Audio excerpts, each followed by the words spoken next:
मेरा विषय higher education से रिलेटेड है।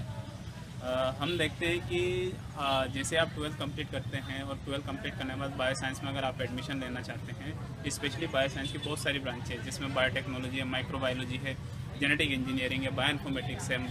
इन सभी विषय में आपको अगर आप बीएससी में एडमिशन लेना चाहते हैं तो आपको हायर परसेंटेज की रिक्वायरमेंट होगी। आप ये देखते हैं जनरली गवर्नमेंट कॉलेज के अंदर, और सेम उसी जगह आपके पास बीएससी प्लेन होता है और बीएस जिसमें बॉटनी और जूलॉजी होता है, उसके लिए आपको इतना हायर परसेंटेज रिक्वायर्ड नहीं होता है। ठीक है, सेम हम एमएससी करते हैं, इन्हीं फील्ड से आगे बढ़ते हैं और अपन अब देखते हैं जैसे हम एमएससी कंप्लीट करते हैं उसके बाद हम देखते हैं कि गवर्नमेंट वैकेंसी निकालते हैं। गवर्नमेंट वैकेंसी निकालती है तो वो बिल्कुल बेसिक साइंस जो एमएससी बॉटनी किया हुआ, एमएससी जूलॉजी किया हुआ, उन्हीं के लिए होती है और उनके लिए हायर क्वालिफिकेशन रखा जाता है नेट, जो कि हम खुद क्वालिफाइड हैं। जो हम एमएससी लाइफ साइंस से किए या बायोटेक्नोलॉजी से किए हुए हैं, हम सब इस चीज़ को क्वालिफाइड किए हुए हैं नेट को। और नेट हायर क्वालिफिकेशन है जिसके अंदर पूरा बायो साइंस का सिलेबस कवर किया जाता है उसके अंदर।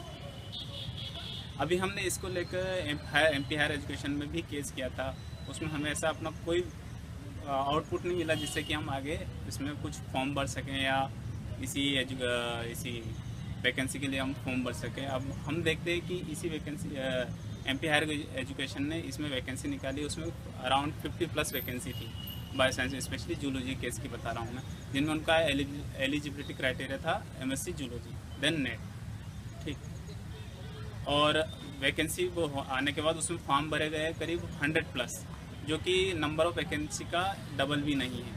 ठीक है, और वहीं हम देखते हैं अगर ये सिर्फ एमएससी जूलॉजी वाला क्राइटेरिया अगर ये हटाते हैं तो शायद ये नंबर ऑफ फॉर्म का नंबर हो सकता है मोर देन 5+ हो सकता है।